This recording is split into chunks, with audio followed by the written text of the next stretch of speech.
Of course, there is nothing to celebrate today. Brexit is a regrettable moment in the history of the European Union and indeed in the history of Europe. I would like to join you in paying tribute to our British colleagues, and I would like to thank them for their efforts and their valuable contribution for the European project. The withdrawal agreement we are about to vote is a damage control joint exercise. In any scenario, Brexit is damaging, and damaging for everybody. Damaging for the EU and damaging for the United Kingdom. But once the decision to leave was taken in the United Kingdom, the only thing we can possibly do is to control damages. And control damages means to find a withdrawal agreement, ensuring, to begin with, a transition period, very important, but also ensuring the protection of citizens' rights and our fundamental economic interests and the needs to safeguard the integrity of the single market. And that's what this agreement is doing, and I would like to thank the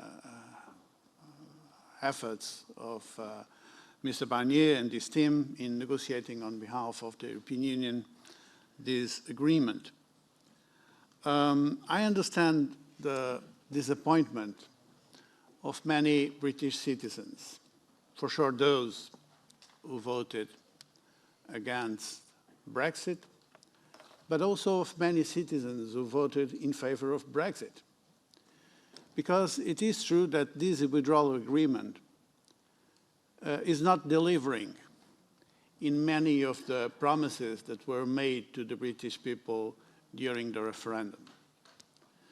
To begin with, there will be border controls in the Irish Sea, because that is needed if we want to have an open border in Ireland while we safeguard the integrity of the single market. This is not what was promised during the referendum, but some of the illusions, I would say many of the illusions promised to the British people during the referendum, they simply cannot be delivered. This is the agreement that is possible to achieve, taking into account all the contradictions and the contradictory goals we have to manage. I think that time has come to look ahead to the future relationship. That's what we will do immediately after the approval of the withdrawal agreement, in order to build a sound future relationship with the UK, both political and economic. But then again, some of the illusions of Brexit will be under discussion, because we can only have an ambitious relationship ensuring a proper level playing field for fair and open competition, and keeping the high environmental, social, and labor standards. But that's the discussion we have to have in the next few months, and our goal is, of course, to have a good agreement.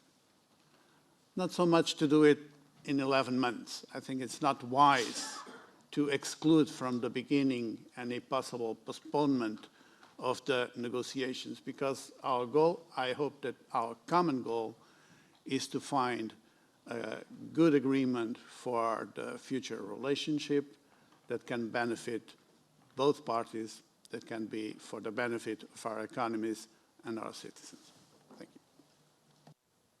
Thank you very much. Madame Delvaux-Corfield, vous avez la parole.